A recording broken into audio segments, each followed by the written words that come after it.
Hello guys, welcome to practice mock. तो SEBI grade A and grade B का detailed notification आया है।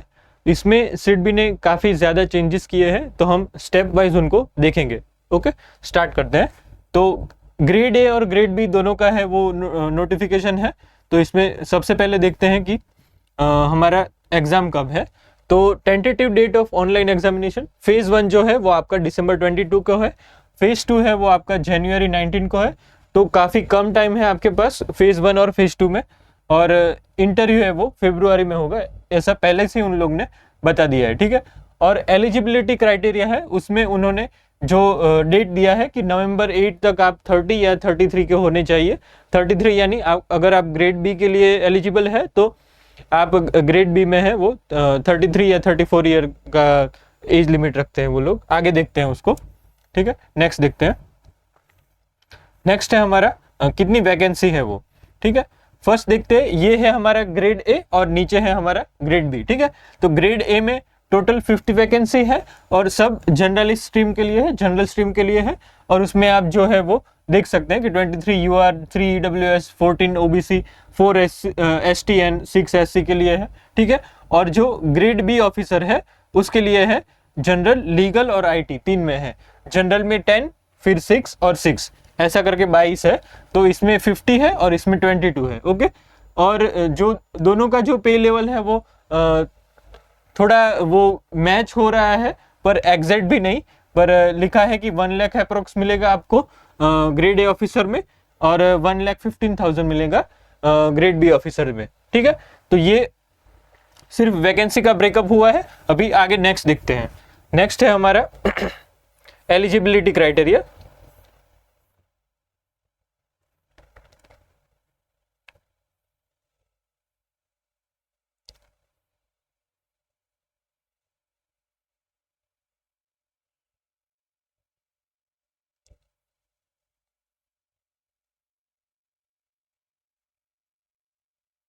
हाँ, एलिजिबिलिटी में जो पहले जेनेरिक होता है वो कि citizen of India, subject of Nepal, subject of Bhutan, वो सब चलेगा।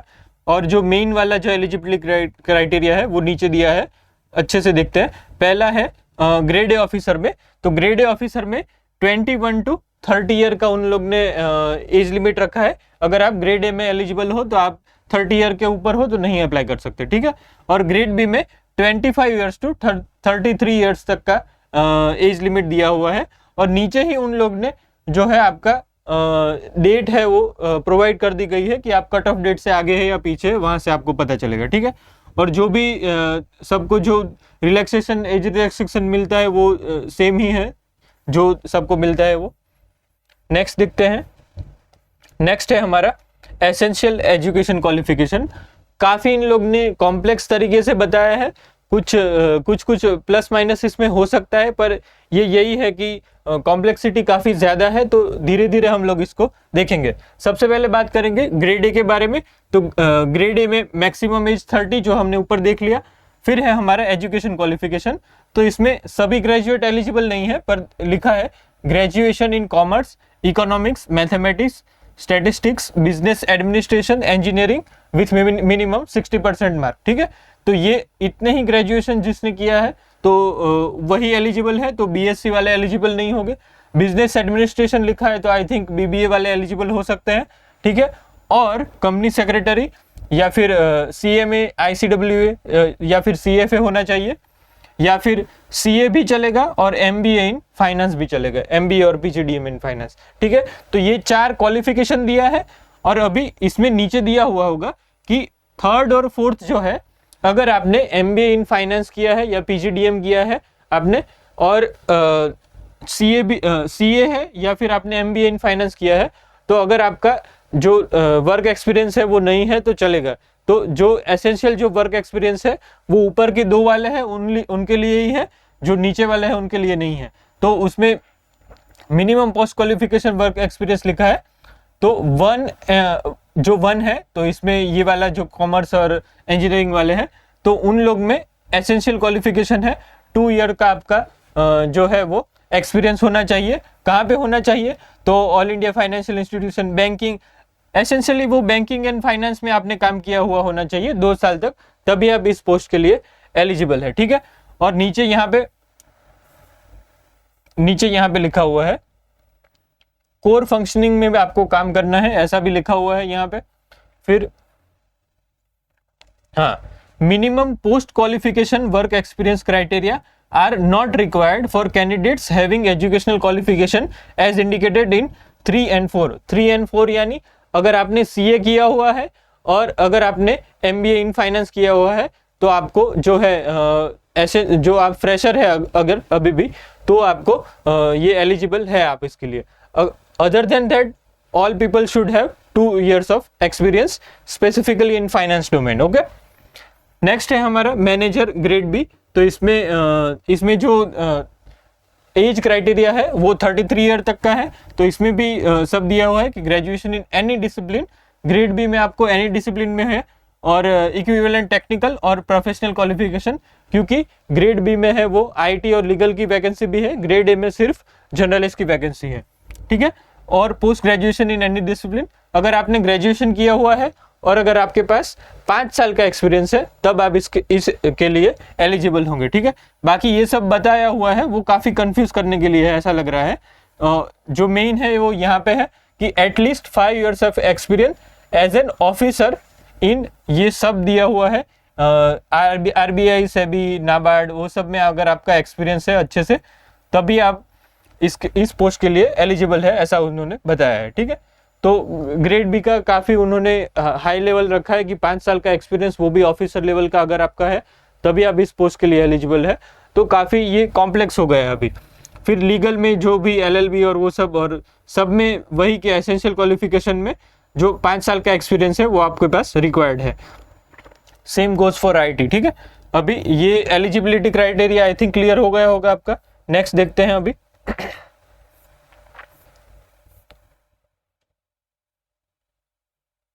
जॉब प्रोफाइल दिया हुआ है, आप इसको पढ़ सकते हैं।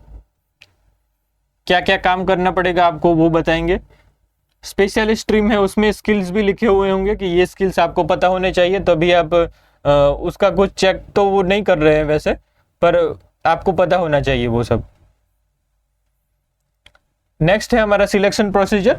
दोनों है उसका, जो फेज 1 और फेज 2 है वो उसका जो एसेंशियल जो क्वालिफिकेशन है उसमें थोड़ा डिफरेंस है, पर जो सिलेक्शन प्रोसीजर है उसमें उतना डिफरेंस नहीं है। तो फेज 1 है ये देखते हैं पहले। Phase 1 exam for all streams and grades, यानी कि ए और बी दोनों के लिए ये एग्जाम का जो पैटर्न है वो सेम ही रहेगा। क्या क्या होगा वो हम देखते हैं।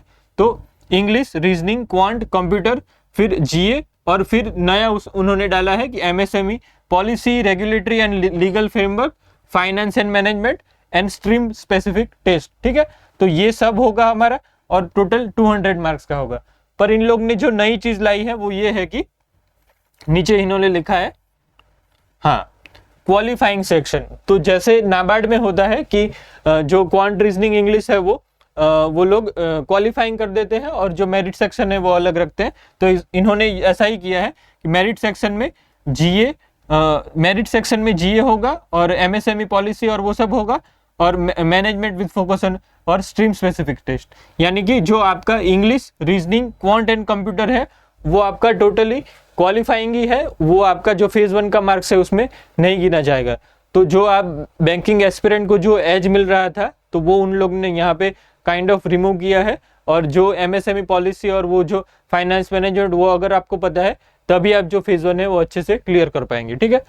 नेक्स्ट है हमारा, हाँ, the level of difficult question in grade and grade B में वेरी, यानी कि दोनों को अलग अलग ही एग्जाम देना है पर जो पैटर्न है वो सेम है। तो ग्रेड बी है उसमें टफर क्वेश्चन होंगे as compare to grade A, क्योंकि हायर ग्रेड का पोस्ट है इसलिए, ठीक है। नेक्स्ट है हमारा फेज 2 एग्जाम। फेज 2 एग्जाम में अगेन उन्होंने जो रेगुलेटरी बॉडीज है उसका जो है वो फॉलो किया है। तो फर्स्ट है हमारा इंग्लिश लैंग्वेज का पेपर। तो उसमें 3 क्वेश्चन होंगे जो जिसके लिए हमें 75 मिनट्स मिलेगा, और उसमें आपको पता ही है कि इंग्लिश में ऐसे, प्रीसी, कॉम्प्रिहेंशन वो सब होता है। तो वो है हमारा इंग्लिश। नेक्स्ट हो गया हमारा पेपर 2। तो पेपर 2 है वो जो फेज 1 में जो मेरिट सेक्शन है उसका ही एक पार्ट हो गया, MSME, policy, regulatory framework, finance and management. तो वो सब है वो पेपर 2 में टोटली इंक्लूडेड है, और इसमें दो पार्ट दिया हुआ है, जैसे हमारा रेगुलेटरी में होता है कि एक ऑब्जेक्टिव है जिसमें 50 नंबर के यानी कि 50 क्वेश्चन पूछे जाएंगे आपको, जिसका 75 मार्क्स होगा और 60 मिनट्स दिया जाएगा आपको। और जो डिस्क्रिप्टिव पार्ट है जो 50 मार्क्स का होगा, तो ऑब्जेक्टिव आपका 75 का होगा और डिस्क्रिप्टिव है वो आपका 50 मार्क का होगा। तो इसमें 10 question will be asked, of which candidates will be required to attempt 4 question, यानी कि 10 में से आपको 4 क्वेश्चन अटेम्प्ट करने रहेंगे, जिसमें से 2 है वो 15 मार्क के और 2 है वो 10 मार्क के। सेम जैसे आरबीआई में होता है वैसा ही है। और जो 10 क्वेश्चन दिए हुए हैं तो काफी ऑप्शन है आपके पास, और 4 आपको अटेम्प्ट करना है। ये 50 मार्क का हो गया और ये 75 मार्क का हो गया, ठीक है। तो ये हुआ हमारा फेज 2 एग्जाम। और इसमें भी सेम ही ग्रेड ए और ग्रेड बी दोनों का सेम ही रहेगा, पर एग्जाम अलग रहेगा, पेपर पैटर्न है वो सेम रहेगा। नीचे लिखा हुआ ही है कि the level of difficulty of में वेरी। ये हो गया हमारा वो जर्नलिस्ट का था, और ये लीगल और वो सब का है, ठीक है, लीगल और आईटी वालों का है। तो आई थिंक होपफुली आप सबको थोड़ा क्लैरिटी मिला है कि इसमें क्या क्या सीट भी आपसे रिक्वायरमेंट पूछ रहा है। तो आपको एलिजिबिलिटी आई होप क्लियर हो गया होगा, और जो एग्जाम पैटर्न है वो भी आई होप आपको क्लियर हो गया होगा। तो अगर आप एलिजिबल है तो बिल्कुल अप्लाई कीजिए इसके लिए, क्योंकि इन लोग ने जो 2 साल का एक्सपीरियंस या 5 साल का एक्सपीरियंस मांगा है वो काफ़ी सारे कैंडिडेट्स के पास नहीं होगा, क्योंकि वो स्पेसिफिकली फाइनेंस डोमेन में जो है वो एक्सपीरियंस मांग रहे हैं। तो आप अगर एलिजिबल है तो बिल्कुल अप्लाई कीजिए, अच्छी जॉब है। तो आपको एग्जाम्स के लिए ऑल द बेस्ट, ठीक है।